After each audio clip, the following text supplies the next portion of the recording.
Oke, bismillah ya.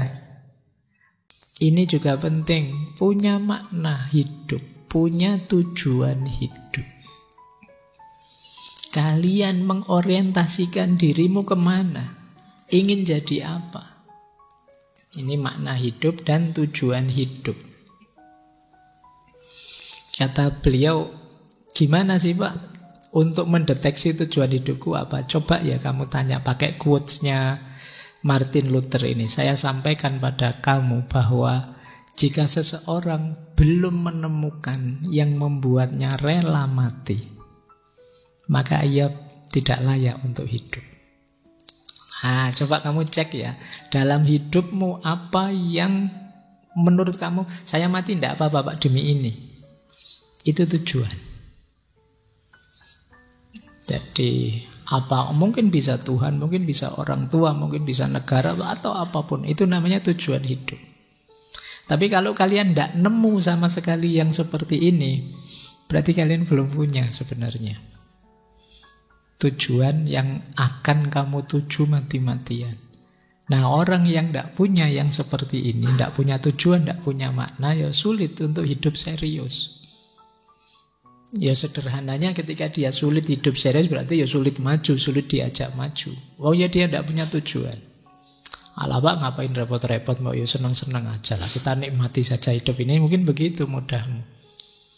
Coba kamu tanya nanti ya, wah saya punya banyak Pak, orang tua, Tuhan, pacar, lumayan kamu tujuanmu banyak. Jadi untuk apa saja kamu rela bahkan mengorbankan nyawamu, kamu rela berkorban. Nah, itu nanti jadi tujuanmu. Itu biasanya berhubungan dengan pemaknaan-pemaknaan hidupmu. Kenapa sih kok orang tua? Iya Pak, karena orang tua bagi saya adalah bla bla bla bla. Kenapa kok Tuhan? Iya Pak, karena Tuhan adalah, itu pasti itu namanya pemaknaan hidup. Jadi ayo punya makna, punya tujuan dalam hidup ini. Kalau tidak, hidupmu akan hampa. Hari ini banyak anak-anak muda, saya membaca di beberapa artikel itu, yang mengalami krisis identitas, merasa hidupnya hampa. Biasanya hidup yang hampa itu karena dia tidak punya tujuan lagi. Mau apa terusan? Maka jangan kaget, kadang-kadang kan banyak cerita-cerita seperti ada artis di Korea yang sebenarnya cantik, ganteng, kaya raya, terkenal, dipuja banyak orang, malah bunuh diri. Kok ndak eman-eman ya? Wong saya saja yang jelek, miskin, ndak lulus-lulus itu, masih bisa ketawa-ketawa, ngopi, ngafe, kok dia malah bunuh diri. Nyari apa dia? Biasanya ketika dia hampa makna, hampa tujuan, dia tidak bisa jawab, hidup ini mau apa lagi, untuk apa. Itulah. Kalian mungkin, wah saya ingin punya uang banyak Pak. Dia uangnya sudah banyak. Saya ingin terkenal, dia tiap hari viral. Saya ingin jadi, terus dia terus merasa hamba. Semuanya saya sudah dapat, oh, hanya cuma ini ya. Nah itu kegelisahan. Mungkin kalian sering merasa itu. Kalau kalian merasa tiba-tiba kamu merasa hamba hidupmu, merasa bete, bad mood, pol, coba dicek. Dalam hidupku hari ini, untuk apa dan untuk siapa sih aku rela berkorban? Nah mungkin, wah aku boleh hancur tapi jangan sampai orang tuaku kecewa. Nah itu berarti ada tujuan kamu. Aku boleh gagal tapi semoga pacarku tidak, karena dia harus bahagia misalnya. Ya, paling tidak kamu punya sendenan, punya gantungan. Apalagi untuk Tuhan, untuk agama, untuk bangsa, ya monggo saja. Tapi penting kalian punya tujuan hidup, punya makna hidup. Martin Luther King ini betapa istiqomahnya memperjuangkan hak-hak masyarakat sipil, karena beliau sadar benar itulah panggilan hidupnya. Pemaknaan dan tujuan hidupnya ke arah sana. Maka kata beliau selanjutnya menarik. Tujuan ya tidak harus tinggi. Kata beliau, jadilah semak jika tidak bisa menjadi pohon.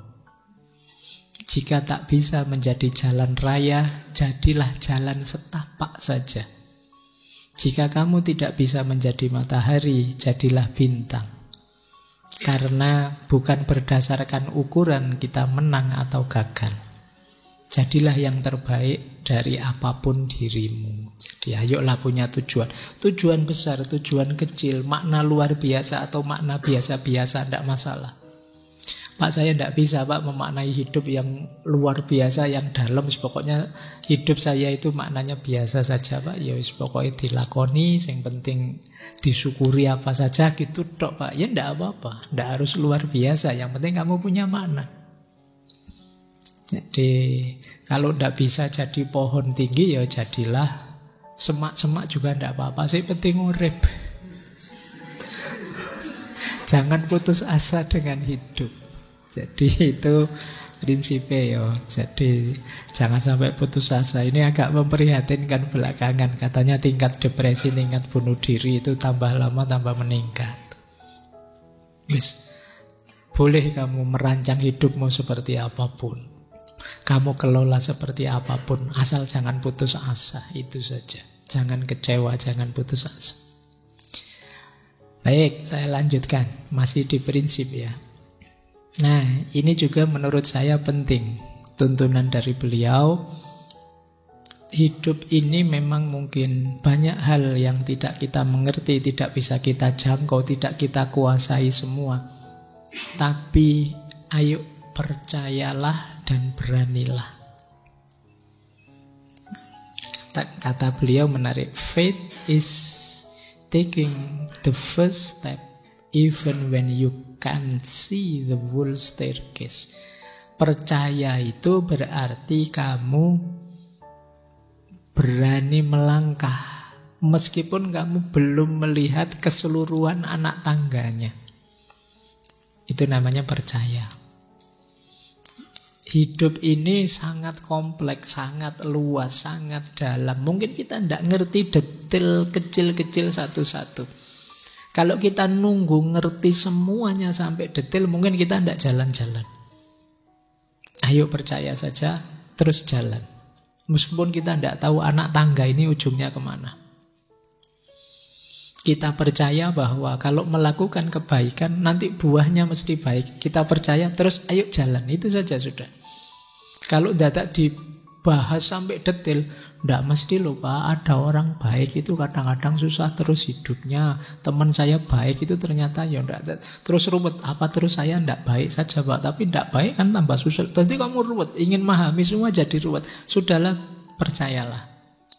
Terus berani memulai jalan. Jadi kalau ingin kamu jangkau semua, kamu kontrol semua, enggak bisa. Hidup ini sangat kompleks. Mau nikah saja mikir itu, mikir saya apa nanti bisa ya Pak membahagiakan.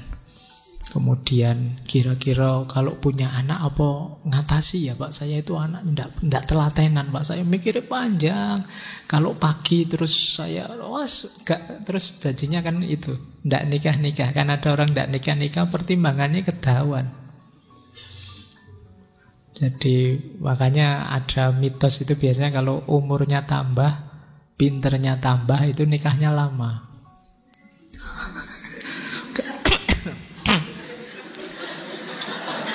Karena pertimbanganmu terlalu panjang, mikirnya macam-macam. Jadi ayolah ya. Kadang-kadang hidup ini perlu ditekati kalau kata orang Jawa. Percayalah, jalan. Ya kalau dibahas sampai detail, segala kemungkinan bisa terjadi. Apa wis? Ndak wong sekedar ngaji gini saja kan. Nanti kalau hujan gimana ya? Nanti kalau pulang kemalaman gimana ya? Nanti kalau di sana ternyata temanku udah ada yang berangkat gimana ya? Itu bisa segala macam pertimbangan. Dan memang mungkin terjadi yang kamu pikirkan itu. Tapi kalau kamu mikirnya terlalu panjang ke sana, ndak jalan. Jadi ada kalanya percayalah, beranilah, mulaian. Ya memang kamu tidak bisa lihat ujungnya nanti kemana. Wong akhir itu bisa kemana-mana di luar kuasa kita. Kata orang-orang Stoik kan, ya pinter-pinterlah memilah ini dalam kuasaku, yang ini di luar kuasaku. Kita sering overthinking pada hal-hal yang di luar kuasa kita.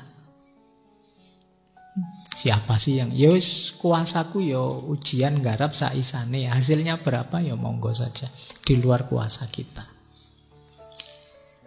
Maka kata beliau, keyakinan dapat memberi kita keberanian untuk menghadapi ketidakpastian masa depan. Itu akan memberi kekuatan baru pada kaki kita yang lelah saat kita melanjutkan langkah maju menuju kebebasan. Ini untungnya orang beragama. Orang beragama itu kan basis nalarnya ada pada keyakinan. Jadi yakin dulu, ya kalau perlu rasionalisasi akalnya dipakai. Lebih nyaman. Tapi kalau kamu awalnya mungkin agak menggali dulu, meragukan dulu, itu biasanya lama. Jadi karena hidup ini sulit dideteksi sampai ke relung-relung paling gelapnya, paling samarnya. Maka jalan paling aman faith. Percaya dulu, lebih enak. Nah, kata beliau gitu. Karena kalau beliau nuruti diskusi, pertimbangan, mungkin beliau ya tidak bergerak-bergerak. Diskusi, terus bagaimana cara kita mengentaskan kemiskinan. Oh, diskusi, seminar di mana-mana. Ini ya sing miskin tetap miskin. Isinya seminar terus.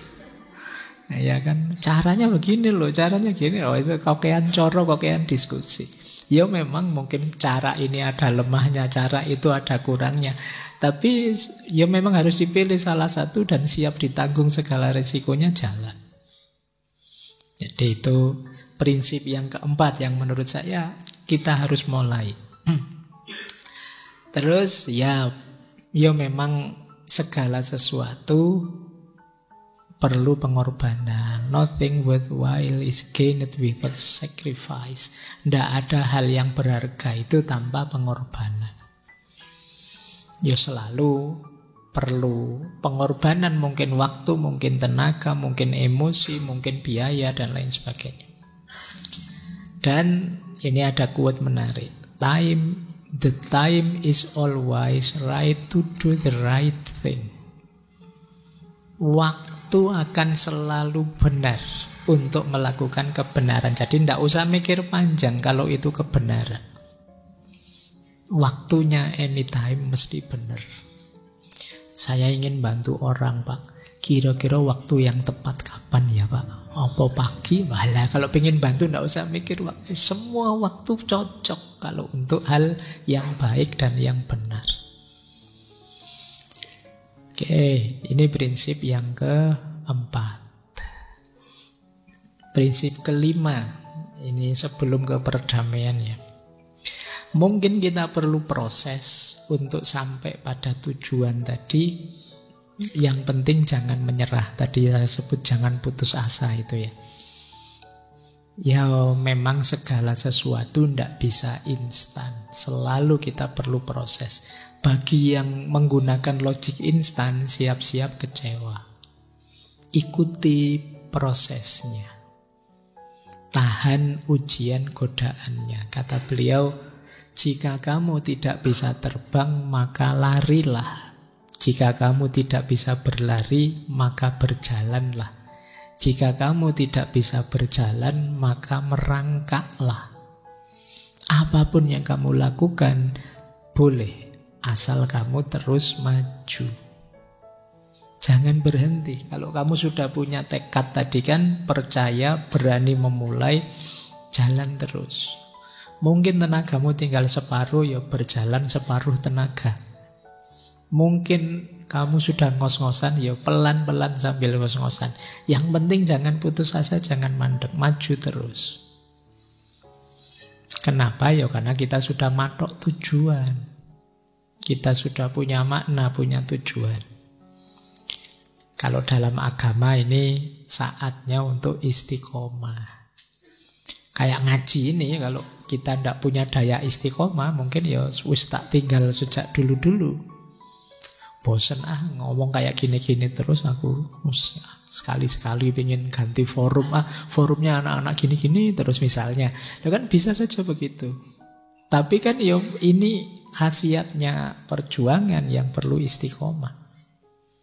Jadi maka prinsip ini penting. Jadi prinsip-prinsip dari Martin Luther ini mungkin menarik untuk membentuk karakter kita ya. Jadi pribadi yang jangan menyerah. Kata beliau bahkan ukuran utama orang kuat itu bukan saat dia berdiri di saat nyaman dan aman, tetapi saat dia berdiri ketika menghadapi tantangan dan kontroversi-kontroversi. Ya kalau situasi nyaman, aman, biasa. Tapi begitu ada tantangan itu terbukti ini kuat berarti orang ini. Kalau bahasa agama kan semakin lelah, semakin capek itu semakin banyak tantangan tapi masih istiqomah, menunjukkan dia orang kuat. Baik, saya malam hari ini agak batuk. Jadi, itu kan jadi kelihatan, tantangannya batuk tapi ya tetap ngaji. Nah, ini berarti apa? Ini salah satu contoh istiqomah itu kadang terbukti dari tantangan. Allah kalau sehat terus, enak terus ya biasa Pak sama saya. Saya coba nanti kalau ada tabrakan undangan yang dapat gaji besar misalnya, apa ya tetap ngaji apa diliburkan. Saya tak lihat nanti Pak Faiz kalau ada tabrakan misalnya. Itu tantangan. Jadi tantangannya istiqomah. Baik. Terus saya menolak, kata beliau, menerima gagasan bahwa manusia hanyalah kepingan perahu dan sampah di sungai kehidupan yang tidak mampu mempengaruhi peristiwa yang berlangsung di sekelilingnya. Manusia bukan sampah dan bukan papan yang terbawa arus. Manusia itu makhluk yang mampu membuat arus sendiri. Jadi maka semoga tidak ada yang malam hari ini hadir punya prinsip saya mengalir saja Pak gitu. Ya, kan banyak teman-teman yang muda-muda biasanya begitu karena mungkin males mikir tadi. Begitu ditanya, gimana cita-citamu nanti setelah lulus? Anda tahu Pak, saya mengalir saja Pak, saya ikut. Nah, kalau prinsipmu begitu, kamu tidak jadi kendali atas hidupmu sendiri. Bercita-citalah. Kalimat-kalimat seperti tadi menunjukkan kalian tidak berani bermimpi. Tidak apa-apa, tidak akan ada orang ketawa kok kalian bisa. Saya pingin pemilu, 2 pemilu yang akan datang saya bisa lah Pak jadi ketua-ketua MPR kalau tidak presiden misalnya. Tidak masalah cita-cita tinggi. Baik. Ini prinsip-prinsip hidup yang penting sebelum berjuang seperti yang dilakukan oleh Martin Luther King tadi. Oke, saya akhiri sekian. Kurang lebihnya mohon maaf. Wallahul muwafiq. Wallahu a'lam bishawab. Wassalamualaikum warahmatullahi wabarakatuh.